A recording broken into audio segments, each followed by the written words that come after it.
On me pose souvent la question, c'est qu'est-ce que je fais avec mes enfants pour leur apprendre la valeur de l'argent? Mais en fait, c'est un peu simple. On fait un système de points en ce moment. Où est-ce que, exemple, ils vont aider pour faire la vaisselle, ils vont plier leur linge. Puis après ça c'est la côté tâches ménagères. Il y a certaines tâches qui n'ont pas de points, puisque dans la vie, il faut que tu le fasses pareil, peu importe. Puis aussi au niveau des sports. Au niveau des sports, exemple, s'ils font 400 mètres, je donne un certain nombre de points. Ben, à mon garçon, j'y en donne moins parce que mon garçon adore le sport.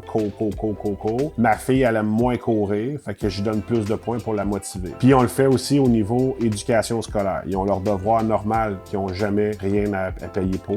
Ils n'ont jamais de points parce que ça, c'est la vie. Il faut étudier puis il faut apprendre. Puis deuxième des choses, s'ils font des lectures supplémentaires, s'ils font de la mathématique supplémentaire dans des cours de plus, ben là, ils ont des points. Ceci étant dit, on a fait un système de points, on leur donne des papiers, puis là, ils apprennent à compter leur argent. Puis là, exemple, 50 points donne une sortie X spéciale. Pas à toutes les fois que je les sors quelque part, je leur demande de l'argent. Non. Ben ça les aide, puis ils aiment ça, puis ils participent, ils trouvent ça le fun. On capote pas avec ça non plus, ben, c'est pas juste ça qu'on parle. On parle pas juste d'argent à la maison. Il y a d'autres valeurs qui sont importantes, la famille. C'est un mix de tout ça, mais on intègre le système de points que nos enfants, pour l'instant, adorent participer. T'sais, on va l'évoluer en fonction de leur âge, tranquillement, pas trop vite, mais c'est important qu'ils comprennent ça. Puis qu'arriver à l'âge adulte, ça fasse partie de leurs valeurs, puis ça fasse partie de leur compréhension du monde.